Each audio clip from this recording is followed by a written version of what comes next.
Olá pessoal, vamos dar início à nossa aula de doenças transmissíveis e os modos de transmissão. Então, a doença ela pode ser definida como um desajuste ou uma falha nos mecanismos de adaptação do organismo, ou uma ausência de reação aos estímulos, a cuja ação está exposto o processo que conduz a uma perturbação da estrutura ou da função de um órgão, ou de um sistema, ou de todo organismo, ou de suas funções vitais. Então, uma doença infecciosa é uma doença clinicamente que ela é manifestada no homem ou dos animais, E ela resulta numa infecção. Então, as doenças não infecciosas serão todas aquelas que não resultarem de uma infecção, doença coronariana, como um exemplo, e a diabetes, entre outras, Então, são doenças não infecciosas. A infecção ela é a penetração e desenvolvimento ou multiplicação de um agente infeccioso no organismo de uma pessoa ou animal. Então, a infecção ela não é um sinônimo de doença, ela não é um sinônimo só também de doença, Então, assim, a doença infecciosa, uma vez estabelecida, ela pode ou não, dependendo dos fatores próprios, vai depender desse fator, do organismo parasitado. Então, pode haver evolução para um estado mórbido, manifesto denominada doença infecciosa. E a infestação de pessoas ou animais referente ao alojamento, desenvolvimento e reprodução de artrópodes na superfície do corpo e nas vestes. Então, a doença contagiosa ela é reservada para doenças infecciosas cujos agentes etiológicos atingem tanto os sádios, através do contato direto de pessoas sadias, através do contato direto desses com indivíduos infectados, como por exemplo, o sarampo ele é transmitido por secreções oronasais, a gonorreia é uma doença transmitida através do ato sexual. Então, a doença transmissível é o termo técnico de uso generalizado e ela é definida pela OMS, que é a Organização Mundial de Saúde, como uma pan-americana de saúde, em qualquer doença causada por um agente infeccioso específico ou seus produtos tóxicos de uma pessoa ou animal infectado ou de um reservatório a um hospedeiro suscetível, de forma direta ou indiretamente, por meio de um hospedeiro intermediário. Pode ser também de natureza vegetal ou animal, de um vetor, através de algum animal, do meio ambiente ou inanimado. A expressão doença transmissível pode ser sintetizada como uma doença cujo agente etiológico ele é vivo e transmissível. Então, assim, as doenças de isolamento são as doenças que exigem segregação dos indivíduos doentes, separação no caso. Durante o período da transmissibilidade, no caso, um exemplo do coronavírus, ela exige que a pessoa seja separada. Então, durante esse período de transmissão da doença, em lugar e condições em que evitem a transmissão direta ou indireta de um agente infeccioso a pessoas ou animais suscetíveis, Tem alguns animais que são mais suscetíveis. O período de incubação é um intervalo de tempo que decorre entre a exposição a um agente infeccioso e a um aparecimento de sinais ou sintomas da doença. Então, o período de incubação é um intervalo de tempo que decorre entre a exposição de um agente infeccioso e o aparecimento de sinais ou sintomas da doença. E o período de transmissibilidade é o período durante o qual o agente infeccioso pode ser transferido direto ou indiretamente de uma pessoa infectada a outra, ou de um animal infectado. Então, tem aquele período em qual doença está sendo, no caso, através de alguma exposição de algum agente infeccioso, ela tem um período de incubação e depois passa a ter o período de transmissão, que é o de transmissibilidade. E aí tem a infectividade, né, que esse nome ele é dado da capacidade que tem certos organismos de penetrar e de desenvolver ou de se multiplicar no novo hospedeiro, ocasionando a infecção. Então, a patogenicidade é a qualidade que tem o agente infeccioso uma vez que ela foi instalada no organismo do homem ou de outros animais a produzir os sintomas. Então, vem a maior ou em menor proporção, né, dentre o hospedeiro e o infectado. E a virulência é a capacidade de um bioagente produzir casos graves ou fatais de alta virulência, indicam a grande proporção de casos fatais ou graves. Então, a transmissão ele é um termo técnico empregado em ciências e tecnologias várias para transmitir o que significa levar ou fazer passar algo de um ponto para o outro.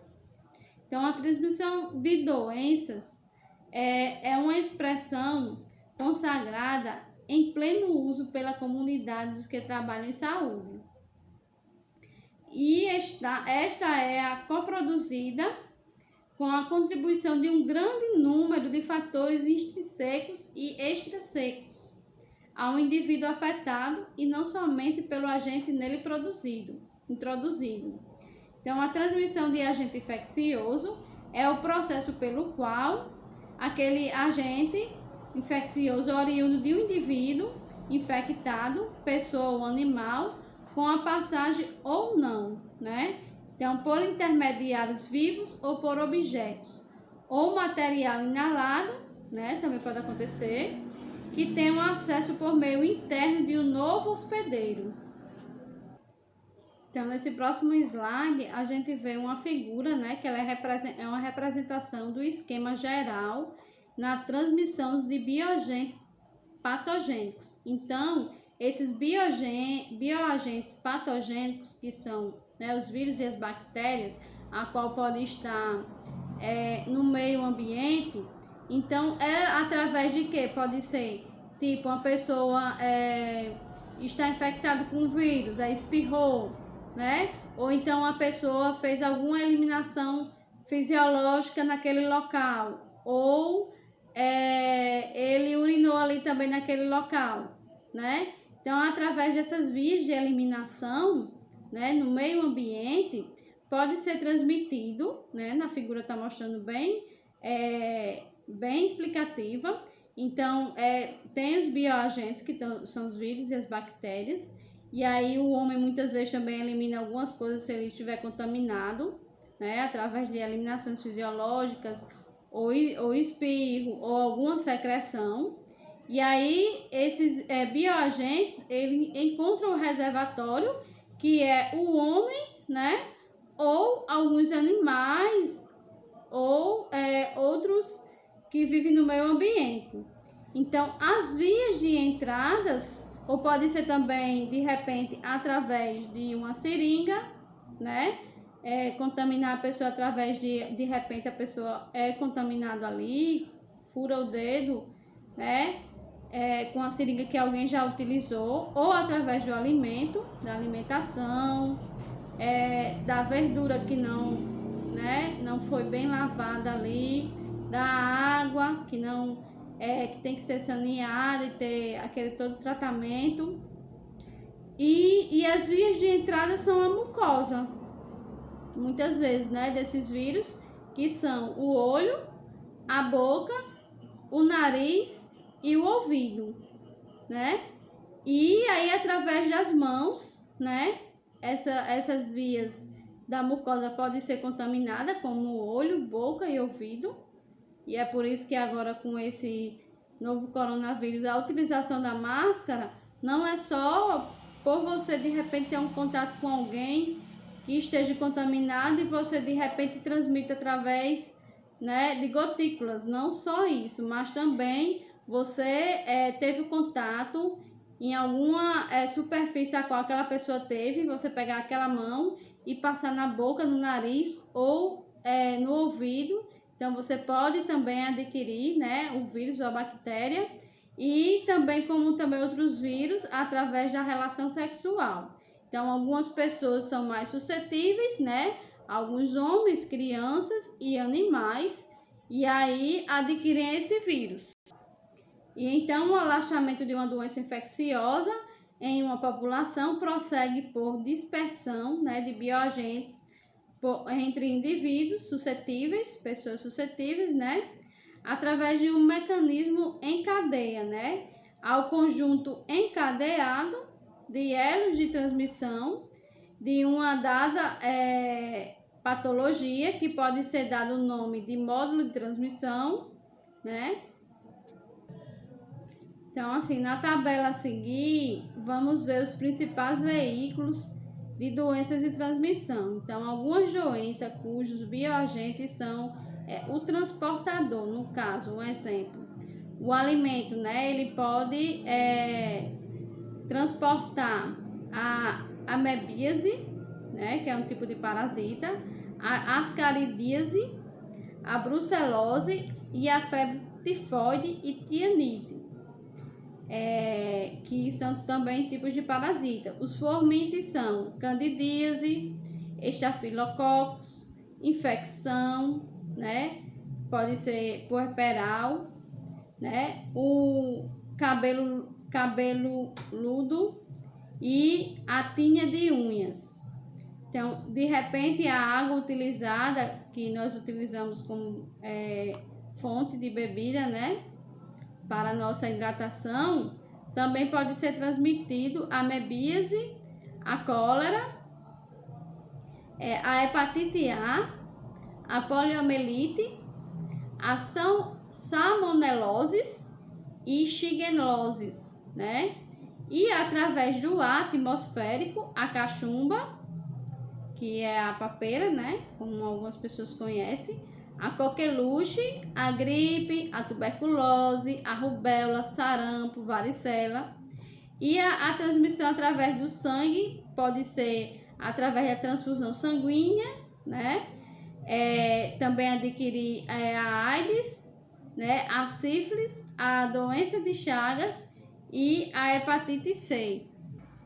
Então, também, de repente, através da transfusão sanguínea, pode a pessoa adquirir a AIDS, a sífilis, a doença de Chagas, como eu já falei, a hepatite C, né? Então, a transmissão direta e imediata é o mecanismo segundo o qual o substrato vital é eliminado por um indivíduo infectado em relação íntima, né? Relação sexual com o suscetível, né? Então, acarreta consigo o bioagente patogênico, sem a passagem pelo meio ambiente até pelo meio interno do indivíduo suscetível, onde se desenvolve ou se multiplica estabelecendo a infecção. Então, entre as doenças transmitidas por contato direto e imediato, as doenças de transmissão sexual por sua vez, a disseminação universal. Então, assim, as doenças sexualmente transmissíveis, que são as ISTs, são doenças sexualmente transmissíveis que estão entre os problemas sendo de saúde pública mais comuns no Brasil e em todo o mundo. Então, sendo atualmente considerados o principal fator do facilitador de transmissão sexual, como o HIV, né? Algumas ISTs, quando não diagnosticadas, tratada a tempo, né? Mas pode evoluir para complicações graves e até mesmo para o óbito, se não for tratado. Então, agora eu vou falar um pouquinho sobre as doenças sexualmente transmissíveis, né? Que são as ISTs, que antes era DSTs. Hoje, a atualidade é IST, considerado como uma infecção, né? Então, infecção sexualmente transmissível, ISTs. Então, vamos falar um pouco da gonorreia, né? Os sinais e sintomas um ardor ao urinar, coceira, corrimento uretral, é espesso e amarelado na mulher e pode apresentar o corrimento ou ser assintomático, né? De repente a pessoa não apresentar esse corrimento. As consequências do não tratamento. No homem ele pode ter esterilidade e na mulher pode ter uma doença inflamatória pélvica e infertilidade.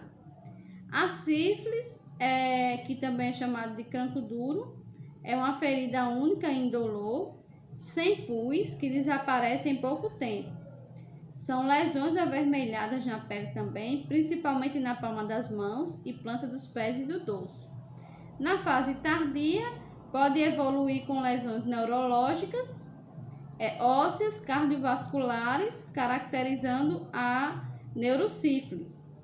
E nas gestantes, pode evoluir para a transmissão vertical, né? Transmitir para a criança, se não houver um tratamento conjunto da mãe e do parceiro levando o recém-nascido, porque o recém-nascido pode ter sífilis congênita e ele pode ter um agravamento ou até óbito.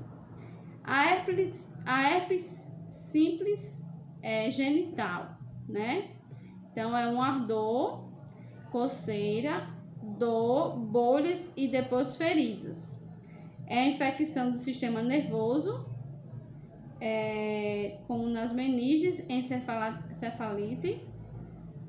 A tricomoníase, que é o corrimento, ele é amarelo esverdeado, com bolha e odor, desagradável, ardência de relação sexual e às vezes acompanhada de coceira na vulva. No homem, a inflamação na próstata e no epidídimo, né? Na mulher, a doença ela é inflamatória pélvica e tem também a clamídia, né, uretrite ou não gonocócicas, cervicite, que é uma doença inflamatória pélvica, que geralmente ela é assintomática e pode apresentar corrimento de dor clara e mucoide, né? E parece uma clara de ovo. Raramente é purulenta. No homem, a esterilidade e na mulher, a doença inflamatória pélvica e infertilidade. O HPV, que também pode ser falado da crista de galo, com condiloma e acuminado de figueira verrugas. Então, os sintomas podem não se manifestar nos homens. Quando aparece, apresenta de forma como pequenas verrugas, né? No pênis, no ânus e na boca. E nas mulheres podem não perceber as verrugas na região interna da vagina ou do colo do útero. Mas os sinais podem aparecer também na vulva da vagina, no períneo, no ânus e na boca. E no homem, dependendo as consequências do não tratamento no homem, dependendo do subtipo do HPV, pode ocorrer no homem câncer do pênis e ânus, né? E na mulher é o câncer do colo de útero, da vulva e do ânus. Então, nesse quadro a seguir aqui, vou resumir, né? Que é uma representação das síndromes clínicas e seus agentes de transmissão e cura, né? Então, as úlceras, que é as sífilis, que é um IST, né? Que são de formas de úlceras. As ISTs são a sífilis, cancro mole, herpes, donovanose e linfogranuloma. O agente são esses os agentes, né? Os tipos são bactérias e vírus. A via de transmissão são sexual. Todos esses que eu falei são curáveis, menos a herpes, que não tem cura. E o corrimento, que é a vaginose bacteriana, a candidíase, a gonorreia, a clamídia e a tricomoníase e condiloma, que é em forma de verrugas, né? O condiloma é em forma de verruga e esses outros são em forma de corrimento. Então, assim, alguns deles têm os seus agentes etiológicos e alguns são bactérias, como tem aí o quadro, né? Vocês podem visualizar. E alguns são fungos e protozoários e vírus, né? A vaginose bacteriana e a candidíase não são a transmissão pela via sexual, né? E a única que não é curável é o condiloma, né? Que são as verrugas do papilomavírus humano, né? Ela não tem cura. Então, assim, a infecção por HIV, a AIDS, ela foi reconhecida em 1981 nos Estados Unidos. E a partir da definição de um número elevado de pacientes adultos do sexo masculino, com comprometimento do sistema imune, o que levou à conclusão de que se tratava de uma nova doença. Posteriormente, alguns casos ocorridos nos últimos anos, na década de 70, foram identificados como tendo sido AIDS. Então, no Brasil, a AIDS foi identificada pela primeira vez em 1982, quando o diagnóstico em pacientes homo ou bissexuais, um caso foi reconhecido e retrospectivamente no estado de São Paulo, como tendo ocorrido em 1980. Então, o HIV é um retrovírus com genoma de RNA da família do Retroviridae. E a subfamília é a Lentivirinae, que pertence ao grupo dos retrovírus citopáticos e não congênitos, né?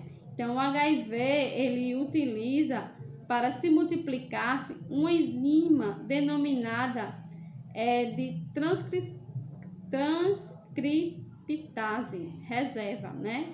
Que ela é responsável pelo transcurso do RNA viral para uma cópia do DNA, né? Então, ele é integrado ao genoma do hospedeiro. Então, o HIV, ele foi isolado em 1983 de pacientes com AIDS, né? Por esses pesquisadores aí, Luc, na França, né? E nos Estados Unidos, em 1986 foi identificado, né? Um segundo agente etiológico, também do retrovírus, com características semelhantes ao HIV-1. Então, ele foi denominado o HIV-2. E o termo é o HIV, certo? O vírus da imunodeficiência humana, que foi recomendado por um comitê internacional reunido nesse mesmo ano, reconhecido como capaz de infectar seres humanos. Então, assim, a transmissão da prevenção de controle da AIDS, as principais formas de transmissão do HIV, né, são a transmissão sexual, a sanguínea e vertical, que é através da mãe para a criança. Além dessas três formas mais frequentes, pode ocorrer também a transmissão ocupacional, ocasionada por acidente, né, com pérfuro cortante, acidente de trabalho, em profissionais de saúde. E algumas considerações sobre essas formas de transmissão, né? A prevenção e a controle, que permitirá que a equipe de atenção básica identifique o risco dessa infecção nos usuários da unidade básica de saúde. E a transmissão sexual, essa é a principal forma de transmissão do HIV no Brasil e no mundo, sendo a transmissão heterossexual considerada pela OMS como a mais frequente do ponto de vista global. E os fatores que aumentam o risco da transmissão do HIV numa relação heterossexual, né, que são de alta viremia, né, durante a fase da infecção primária e da imunodeficiência avançada. Então, a relação também anal e a relação sexual durante também a menstruação, com a presença de outras infecções sexualmente transmissíveis. Então, a prevenção e controle da transmissão por via sexual através de preservativo, né, masculino ou feminino, são uma das únicas barreiras que comprovadamente são efetivas contra o HIV, né, e outras ISTs, quando usado de forma correta e sistemática, né? Os estudos demonstram que o uso de preservativo masculino pode reduzir o risco de transmissão de HIV, entre outras ISTs, de até 95%. Então, a transmissão também pode ser sanguínea, né, por meio de transfusão de sangue, qual a pessoa está recebendo sangue, e derivados, né, que apresentam importância decrescente nos países industrializados e naqueles que adotaram medidas de controle de qualidade do sangue utilizado, como o caso do Brasil, né? E o uso de drogas também injetáveis também, associado com o compartilhamento de seringas, né? Então também é uma forma de transmissão. Essa sanguínea, né? E a vertical, a transmissão vertical é denominada pela situação em que a criança é infectada pelo vírus, né, do HIV durante a gestação, o parto ou por meio de amamentação também, né? Então, se a mãe ela tem HIV e o filho não foi transmitido através da gestação, essa mãe não pode amamentar, porque ela pode, através da amamentação, transmitir. Entre exames essenciais do pré-natal, né, do controle do pré-natal, é que vai saber se a criança foi ou não. Inclui-se a obrigatoriedade da oferta do teste, né, quando começa a gestante a fazer o pré-natal, faz o teste de HIV e todas as gestantes, aconselhamento do pré e pós-teste e também outros exames laboratoriais. E aí o diagnóstico precoce permite o controle da doença materna, né? E a prevenção da transmissão vertical da mãe para a criança. A transmissão ocupacional, ela ocorre quando o profissional da área de saúde, ele é acidentado, né? Através de um pérfuro cortante contaminado com o sangue do paciente, que é portador do HIV. Então, estima-se um risco médio de contrair o HIV. Então, essa exposição percutânea de sangue contaminado, né? E logo após, na verdade, uma doença ocupacional, transmissão ocupacional, e quando o funcionário da área da saúde ele é de repente contaminado, vai tomar as medidas para sua prevenção, né? E o risco é aproximadamente de 1% nos casos de exposição de mucosas, né? Os fatores de risco identificam como favorecedores deste tipo de transmissão, que são a profundidade de extensão de ferimentos, através de algum ferimento de alguém, a presença de sangue visível no instrumento que é produzido o ferimento, a exposição envolvendo agulha inserida diretamente na veia ou artéria do paciente portador do HIV, o paciente fonte de infecção, né, ter evidências de imunodeficiência avançada e os seus sinais clínicos da doença da carga viral elevada da TCD4 mais baixo. A transmissão direta imediata denomina-se a transmissão o contágio imediato, um mecanismo segundo o qual um substrato vital é eliminado por um indivíduo infectado, né? Então, de repente, situado nas proximidades de um suscetível, carrega consigo. Então, assim, de repente, carrega consigo o bioagente patogênico com a passagem reduzida pelo meio ambiente até o meio interno do indivíduo suscetível, onde se desenvolve ou se multiplica, estabelecendo a infecção. Então, é possível propor uma lista de pelo menos 3 possibilidades gerais de veiculação bioagente no contato imediato. No caso, é possível propor nessa lista de 3 possibilidades gerais, que são por meio das mãos, se algum processo transmissível, as mãos do hospedeiro atuam, né, infectado, forem usadas para levar os próprios substratos, né, contaminados até o novo hospedeiro infectável. E aí teremos um exemplo